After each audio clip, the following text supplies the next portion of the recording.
But first, Liberal leader Susan Lee is under mounting pressure to drop the net zero policy negotiated by Scott Morrison with the Nationals in 2021 as the party seeks to forge a new path forward. The Australian newspaper revealing today that both the Liberal and National Party rooms are divided over their commitments to net zero and energy policies. Joining me now for more on this is Deputy Executive Director of the Institute of Public Affairs, Dan Wild. Dan, the coalition adopted net zero in 2021 and since then they've suffered two devastating election losses. Do you see a link between those two events? Yeah, net zero is a vote loser. Time to try something different. You and I have discussed the many and varied economic and social consequences of net zero to Australia. Talking about the Liberal Party, though, obviously net zero is inconsistent with Liberal values. It enables a massive expansion to government bureaucracy to interfere in almost every single aspect of our lives, whether it's the food we can eat, the cars we can drive, the houses we can live in, the kind of industries that we can have in our economy. So it's inconsistent with any ethos of smaller government. It's also a threat to our national sovereignty because it requires us to import foreign technology, including from China, into Australia. And it's also a massive tax on working Australians. When you look at how energy bills are going up and the cost of living is going up, which is primarily driven by energy costs. So on any count, of course, the Liberal Party should be dumping net zero. You were a candidate at the recent election in a safe Labor seat. Did you, as a Liberal candidate, have any input into energy policy, into the net zero position?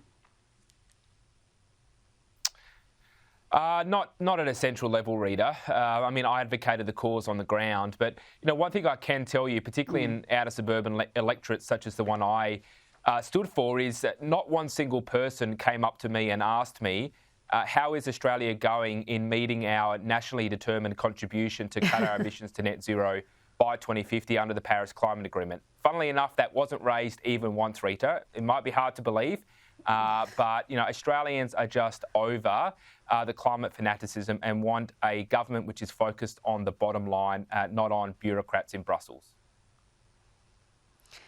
I just can't understand the coalition sticking with this policy. I said it all throughout this year during the election campaign.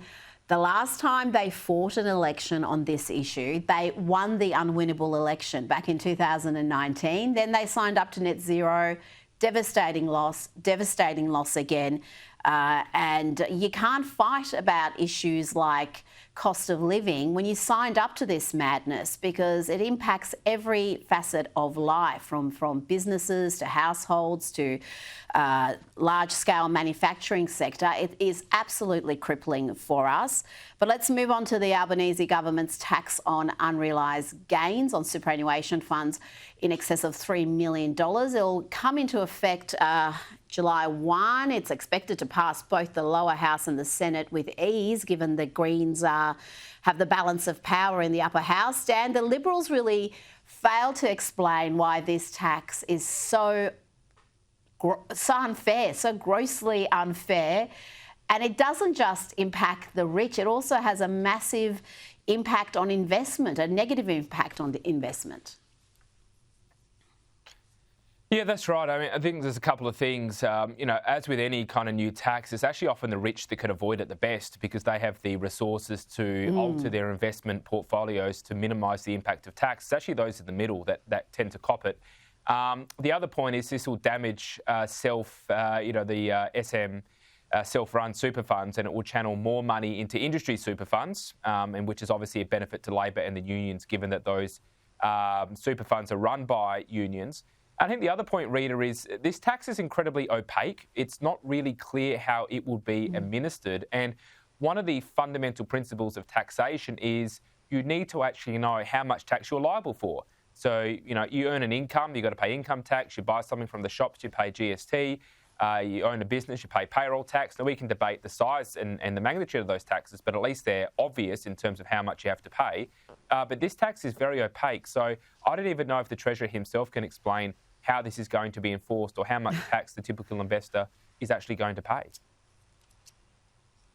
Well, it's going to impact as many as 1.8 million Australians, could spread to other income levels and other structures. It's one that I think we have to keep talking about. But now to the Victorian state budget, and despite the net debt soaring towards 200 billion, Premier Jacinta Allen and Treasurer Jocelyn Symes are hailing a $600 million surplus stand. This is $900 million lower than what was forecast last year.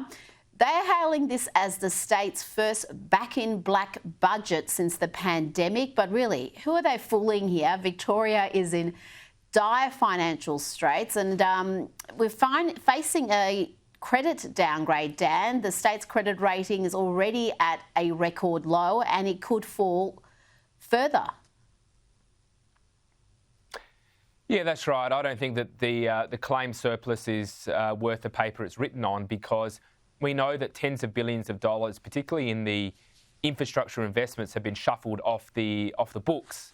They're done through other vehicles that aren't accounted for in the normal the headline figures that we see written up in the media and promulgated by the government. So you've got, the massive suburban rail loop, which is unpopular, unnecessary, and is unaffordable, and many other costs that aren't included in this. So, look, I think that ultimately everybody knows that Victoria is going downhill when it comes to its finances and economy.